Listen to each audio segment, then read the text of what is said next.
amazing viewers and subscribers, and welcome to a brand new super duper amazing Doctor Who video. And of course it is part 2 of my top 5 Doctor Who stories from each Doctor. So for part 2 we are looking at my top 5 favourite stories between the 3rd and 4th incarnations of the Doctor, played by the amazing Jon Pertwee and the amazing Tom Baker.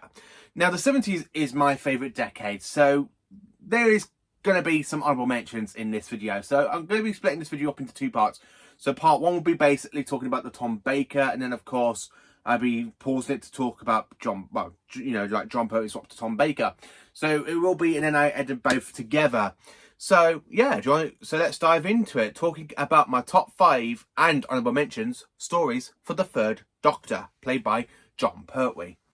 Right then, so welcome to my top 5 favourite Doctor Who stories from the 3rd Doctor era. So the 3rd Doctor has got some really good honourable mentions as well as my top 5 stories. So the reason I had to put some stories in honourable mentions is because, one, I absolutely love the Pertwee era. I love all of his stories apart from one, which is basically the mutants. But all of these stories are absolutely brilliant, and of course I still need to rank all of the Pertwee stories, all 24 of these stories out of 129 episodes in his era. So for me to sit here and say, for me to rank all of the Pertwee stories, it's going to be a bit difficult because I really do enjoy the Pertwee era. So for my top 5, some stories did make it in. Now some of the honourable mentions were actually in the original top 5 when I wrote the list down. But as I was there looking at it today, I'm like, I missed a story. That needs to go in the top 5. Oh no, that story needs to go in the top 5. And then it's like, damn it, there's so many great stories. So before I get to the top 5, I just want to talk about the 3 stories I got for honourable mentions that would have been in the top 5 if other stories didn't pop in my head. So honourable mention number 3, Carnival of Monsters. This is a fantastic story. I really love Carnival of Monsters. One, the TARDIS is stuck inside a time scoop, and of course the time scoops were banned on the Time Lords. Apart from one managed to escape and go to this kind of like entertainment couple, and of course they go, roll up, come and see the monster show. And you got an Ogon trapped in there, there's a Cyberman, and of course you got Jurassic's topic trapped in there, and then of course as well as Basic Den you got humans. The story is actually quite good, so yeah, I do have to put 3rd mention to the Carnival of Monsters because I absolutely did love it, and this was actually in 2nd place before I had to rewrite the list out. In 2nd place, we have The Green Death. Now, The Green Death, it is Jo Grant's last ever story. And of course, I absolutely love this story. I really like Jon Pertwee in the story because he's just absolutely brilliant in the role. I really love the giant maggots. The giant maggots really make the story work. And of course, the big giant fly and the big giant maggot eggs. The story itself is actually quite good. I do like the boss. I am the boss. I am the computer. You know, I really love the fact we go to Metabilis 3 for some scenes in episode 1. So the Doctor does get to the planet he was being promised to take Jo, basically since the 3 Doctors. And I actually quite enjoyed this episode. It's actually quite good. So yeah, I had to put The Green Death in 2nd place for honourable mentions. It was in 5th place in the actual original top 5. And then, of course, number 1 honourable mention was took over by another story that would have been in 2nd place. So originally, it literally went to... My number 2 went from Carnival of Monsters straight to Inferno, and then I had to put another story in 2nd place because I absolutely love that one above Inferno, and I'm sorry to say that. So Inferno, it is a fantastic 7-part story set in a parallel universe. Jon Pertwee is really good with the whole CGI effects with him holding onto the TARDIS console as he's swinging through one parallel to another parallel, and of course you just got him like that. And I really like the parallel sort of effects, and the fact that parallel Earth does get destroyed. That's basically set a few hours before our Earth, our time, which is actually quite good. So yeah, I do love it. So now into the top 5 3rd Doctor stories. So these are the 5 that are absolutely magnificent, are the ones that are brilliant, and some stories did, as I said, the honourable mentions were originally in the top 5, but some of these stories, 3 of these stories took over them. So in 5th place we have got Day of the Daleks. Now this is a fantastic story set in a paradox. Now, Doctor Who in the modern era has really messed around with the paradoxes, like in Father's Day, and of course the Sound of the Drums and Last of the Time Lords, and of course in Angels Take Manhattan. I absolutely love a paradox story. So what is the paradox effect? Is that the fact we got these people coming from our far future into the 22nd century, and they're travelling back to the 20th century to try and kill Mr. Giles. And the fact that the whole effect was caused by them by using the Dalek bomb and basically making them think it went into World War III. The Doctor does fix it, but of course when him and Jo do go to the future, they find Earth has been took over by 3 Daleks. Now, it depends what kind of version you're watching it in. So, in the original version, there's 3 Daleks. In the special edition, there's more than 3 Daleks with a bunch of Ogrons, which is absolutely brilliant because I really love that. I really love the new shot with the base that you got the unit people there shooting, and you got like these row Daleks, and you got the Ogrons, and I really love the sound effects. That I really love the Ogrons design. Very, very Planet of the Apes type vibes, but I think they came before Planet of the Apes. I really quite like them, and I love Day of the Daleks. It is literally my favourite Pertwee Dalek story of all time. I mean, my all-time favourite before, I literally enjoyed this story a lot more than I do now, because originally Day of the Daleks, I didn't really quite enjoy that much growing up. I never really got into it because I didn't like the Dalek voices, and I really didn't like the special effects. But then, of course, I bought the DVD, and I absolutely started to love the story. Then, of course, it came out on Blu-ray, but not once, but not twice, in 3 different formats. We got the Omnibus, the original 4-part, and the special edition, which is what really helped this Dalek story really make it into my #1 Dalek story for Pertwee. Number 4. So in 4th place, we have The Time Warrior. Now, this is a Robert Holmes script. I love Robert Holmes. He is one of my favourite Doctor Who script writers. Now, Robert Holmes has written so many masterpieces for Doctor Who, considering, like, he literally wrote one bad story for Patrick Troughton. Bob Troughton does kind of say that. And then, of course, Robert Holmes returned for the 3rd and 4th and 5th and 6th Doctor's eras before passing away while writing basically The Ultimate Foe. And basically Pip and Jane Baker had to come and write the final part.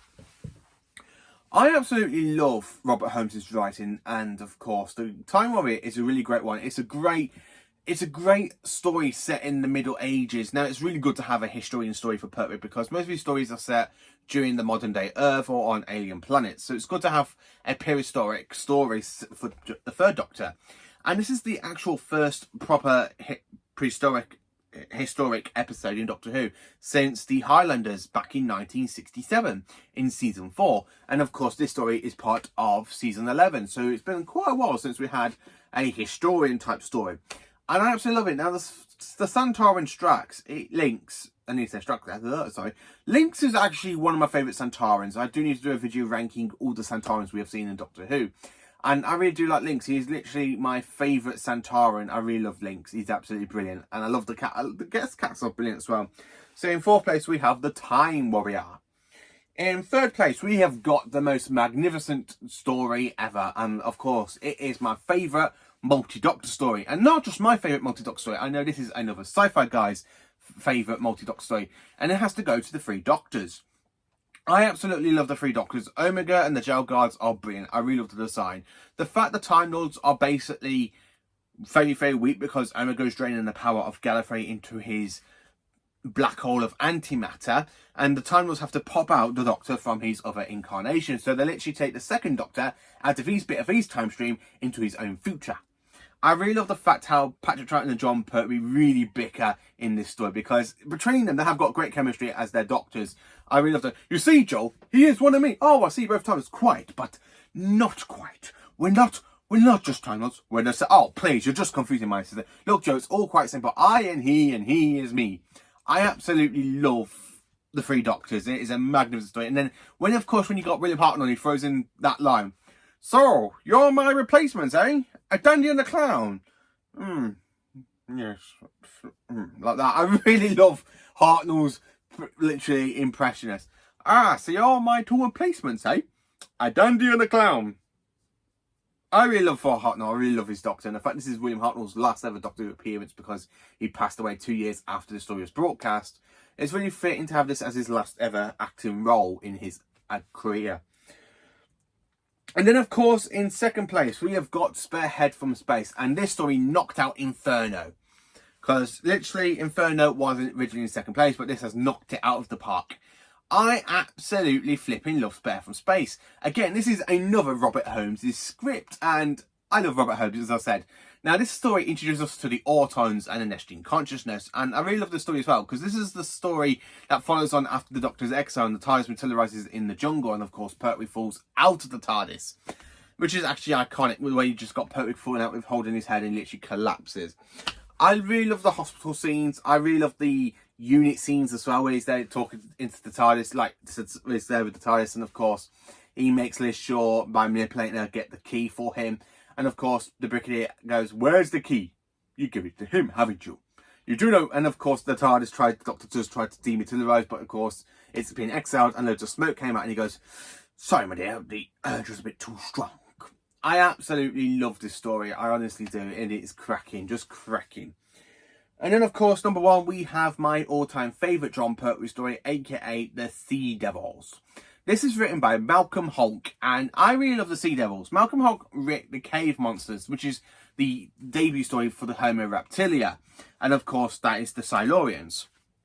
I absolutely flipping love this story. The Sea Devils, it is my favourite story for the Pertwee era because, one, I really love the Sea Devils. This is our planet. I love Anthony Elliott's incarnation of the Master, where he's there trying to manipulate the Sea Devils to do his bidding because he's trapped in a prison from the events of a previous story, aka the Daemons. I absolutely love this story. The Sea Devils are really iconic for me. I really love the guns, and I really like the netting of the kind of like netting dressing. It really reminds me so much like a fish has been caught in the plastic. Yeah, so I have to talk about it. So yeah, I really love the Sea Devils. So that is basically my 5 favourite Jon Pertwee stories with, of course, 3 honourable mentions. So join me in 1 minute, in basically when I edit it together, where I'm going to tell you about my 5 favourite Tom Baker stories, my all-time favourite incarnation of the Doctor. Right then, I'm back. So welcome to basically part 2 of this video, where I'm going to be telling you about my 5 favourite Doctor Who stories from the 4th Doctor era, aka Tom Baker, my favourite era. And of course, again, there are honourable mentions because I couldn't make my mind up what stories to put into the top 5. So there are 3 honourable mentions, a bit like there was 3 for Jon Pertwee. So what can I say for the 4th Doctor? To me, he is the most iconic incarnation of the Doctor, the way he goes, "I say, what over the butler so violent? Would you like a jelly, baby?" I absolutely love the 4th Doctor. He is honestly the best incarnation of the Doctor I have ever seen. Out of all of the incarnations of the Doctor, I always go back to revisit Tom Baker. It doesn't matter if I'm in a bad mood, if I'm upset, put on a Tom Baker and that's it. I'm happy. I just absolutely love the 4th Doctor. He is so iconic and amazing. So here are my 3 honourable mentions before I get into my top 5 4th Doctor stories. So honourable mention number 3, The Brain of Morbius. This is basically the second to last story of season 13. And I really love this one because we are on the planet we're on this planet Khan. We meet the Sisterhood of Khan for the first time. Morbius was actually a Time Lord, and he was literally hunted down and chopped into body parts by the Time Lords because of his crimes. And of course, this story just really plays that out so well and so epically and so brilliant. It's literally just an iconic story, and I really love how the Doctor trips Morbius off the cliff after basically Morbius's brain literally blows after the mind battle between him and the Doctor. After basically Morbius is there going, "How many lives have you lived, Doctor?" And of course you got Jon Pertwee, you got Patrick Troughton, you got William Hartnell, and of course you got the Morbius Doctors come through the faces as well, which is absolutely brilliant, and I really like it. I really like the story. My second honourable mention has got to go to the opener of season 13. And that's, of course, Terror of the Saigons. I absolutely love this story. This is a great debut for the Saigons. And, of course, this story is set mostly in Scotland, with the last couple of minutes of the episode part 4 basically set in London, where the Saigon Broton has disguised himself as basically the chief of Scotland. And he's there trying to get the Skeletor, aka the Loch Ness Monster, to basically destroy the building with them in. I absolutely love this story because, one, the TARDIS malfunctions because it makes itself invisible. And of course, you probably watch the story and go, that never happened. Unfortunately, it does happen because it is available on the original VHS release of the story, the Omnibus version. And of course, it has that extra added scene into it, which I've come across when I was watching the story on VHS last year. And I was like, oh my god, this is a different version from the one I saw. Because when I saw the TARDIS is invisible and it's literally landed in the jungle. And of course, the Doctor goes and fixes it. And of course, there And then, of course, they all go walking across the moors, where basically it's absolutely brilliant. I really love the fact the Doctor and the Brigadier are there just talking, and the Zygons have got a little bug and they're kind of listening in. The fact Harry basically is manipulated and duplicate into a Zygon, and of course it does try to kill Harry until he falls off the actual decking and literally goes back to its normal self. I absolutely love this story. It is fully the Zygon's best episode of Doctor Who so far. I absolutely love it. And then my first honourable mention has got to go to the Pyramids of Mars. Absolutely a cracking, amazing story. Honestly, it is just superb. I really love Pyramids of Mars. I love Sutekh. I love the robot mummies. I love the fact we are in England for some of it. For the first part of the episode, like in a quarter of it, we got in Egypt. And then we kind of got the Pyramids of Mars with Sutekh is trapped. And everything will turn into dust. Darkness. That is my good. I absolutely love Pyramids of Mars. So for the honourable mentions, you can tell it is 3 stories from season 13, which is of course my all-time favourite Tom Baker season and my all-time favourite season of Doctor Who of all time. So now it's time to dive into my 5 top stories for the 4th Doctor, and unfortunately none of season 13 have made it into this list. So in 5th place, we have The Pirate Planet from season 16. This is my favourite story from season 16. I love the pirate captain. I really love Mr. Dibbley.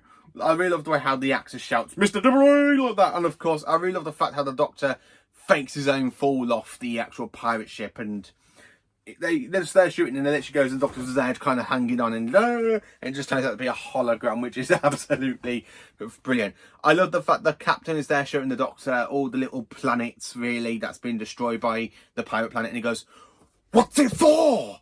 I really love Tom Baker's argument against the pirate captain. It's absolutely brilliant.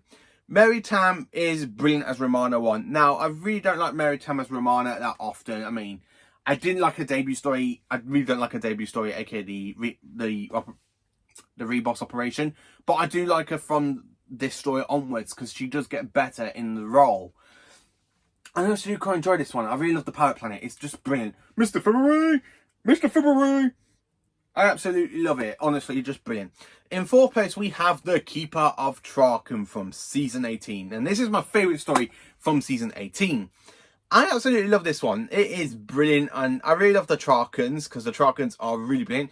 The fact Anthony Ainley plays Nyssa's father, Tremas, until literally the last couple of minutes of the episode, where the Master jumps into Tremas's body because of the power of the Source. And he goes, "So, a new body at last." And I really love the morphing. But the one thing I have to say about this story, I really love the fact we do not know it's the Master, because through parts 1 to 3, it really builds up with the Melkur. And of course, we don't know it is the Melkur is a TARDIS until round about the finale of part 2. Which is actually quite brilliant the way you think about it, because he's there literally. "Reward you, consoles! Consoles, don't do it! You again!" I absolutely love it. I absolutely love the story. And of course, I really love the Melkur, where he literally comes to life and he goes, "Sue, you just spoke to me." Yeah, I really love the Keeper of Traken. It is just an iconic episode from season 18. I really love the Traken Guardians and the guards. They're absolutely quite brilliant. I really love the way the Melkur just kind of walks like that, and you just got the eyes literally goes bum bum bum bum bum bum bum bum bum, and of course it makes the TARDIS go invisible as well. So I really love the fact how they literally go to summon Mr. Keeper as soon as the Doctor and Adric arrive at part 1. And then they're talking, he goes, "We've come to a bit of a problem, Keeper. Can you please tell them who we are?" "Evil! The Sectum has been invaded! Keeper, tell us! Consuls, we have been invaded by evil!" I love how the consuls turn around to the Doctor. And I like in part 2, it just continues. The Doctor goes, "Consuls, you saw what happened. Your Keeper was attacked." I really love Keeper of Traken. Brilliant story. Really, really brilliant. Absolutely brilliant. And then, of course, in 3rd place, we have The City of Death. Now, this used to be my second favourite, but a story has really took into 2nd place over The City of Death. City of Death, it is my favourite episode, my favourite 4-part story from season 17. I love the whole Paris setting. I really love that we go to the Louvre. I really love Scaroff. Scaroff is really great, the last of the Chekhov. Absolutely brilliant. I really love the way how that reveal when he takes off his face and you just got the big tinkly things with the big guy in the middle, and is just a great cliffhanger. That when he literally just turns around like, now, really brilliant, honestly brilliant. And of course, Tom Baker makes us laugh. He really makes me laugh in the story. He goes, "Well, you'll probably be a beautiful woman, probably. I say, what if a butler so violent? You know those guys that just left? Yes, they're back. How do you know? They're pointing a gun in my back." I really love this story. I really love the story. I absolutely love it. And I love how Scarif is there going, "Stop! Stop! Do not do it! Do not do it! We must not be scattered." And of course, he's scattered all through time and space, all through Earth's history. I really love the bet with Leonardo DiCaprio. Leonardo da Vinci, not Leonardo DiCaprio, sorry. With Leonardo da Vinci, and of course, he's the doctor's there writing at the back of him, "This is a fake, this is a fake, this is a fake." I really love this story. I absolutely love it. It's absolutely iconic. I really love it. In second place, we have another great story, and this is from Tom Baker's first season as the Fourth Doctor. So in second place, it has to go to the fantastic Ark in Space. This is just brilliant story. I love the Wirrn. I love how this is literally a base undersea story. This reminds me so much of Patrick Troughton's era because of the whole base undersea story. I love the big giant green alien bubble wrap creature when you see it moving across the air, going like that. I love the fact that Nyder ends up becoming infected, and of course when you have that reveal, he's there squatting around like that, and he's pointing to the guy, and then he turns around, and that's a really good cliffhanger. I love Tom Baker's voice where he goes, "Homo rep sapiens, all sleep waiting to be awoken, Harry."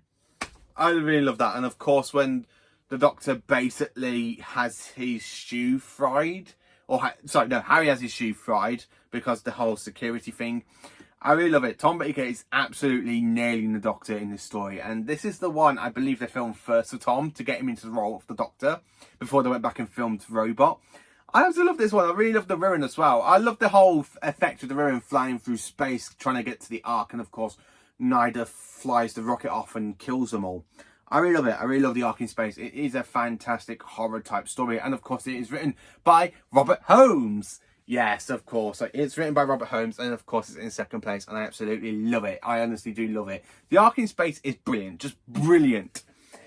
And then of course for my all-time favourite Fourth Doctor story has got to go to Genesis of the Daleks. Now, this is honestly a great Dalek story, and the fact it is written by Terry Nation. So Terry Nation has come back since basically not writing. I think he wrote Planet of the Daleks. I'm not sure about Death of the Daleks. I know he wrote one story for Pertwee. And I absolutely love it. I really love Genesis of the Daleks. It introduces us to Davros. I love the war between the Fells and the Carlets. It's great to experience that. But when you watch them with Hartnell, the Daleks call themselves Dowls and Fells, but instead they're literally called Fells and Carlets. So even though the Daleks is set like 100 years in the future, and of course Terry Nation hasn't written the Carleds down, and look, I think he forgot that he actually called them Dowls, not Carleds.